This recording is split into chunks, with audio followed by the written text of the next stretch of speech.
Welcome to the Banker Lamp. Please enjoy the video. You start by collecting sturdy materials and making precise cuts, because a poor base ruins the whole build. First, pick 2 matching 40 cm by 30 cm cardboard panels. You need symmetry. Once done, score fold lines about 1/2 centimeter deep so edges bend cleanly. You should also mark the shoulder and waist attachment points now and glue small reinforcement patches where straps will sit. This prevents tearing later and makes assembly faster when you join the panels.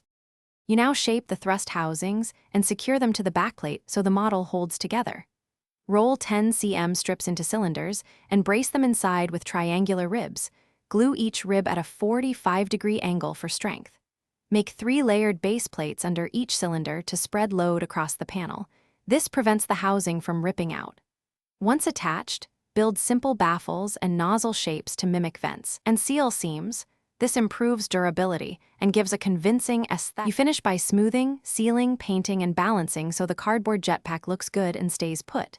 Sand rough edges, cover seams with gaffer tape, then prime before painting to avoid flaking. Fit shoulder and waist straps. Tighten so weight rests against the spine instead of hanging off the shoulders. Make a quick test walk. If it tilts, move reinforcements toward the top or add another base plate.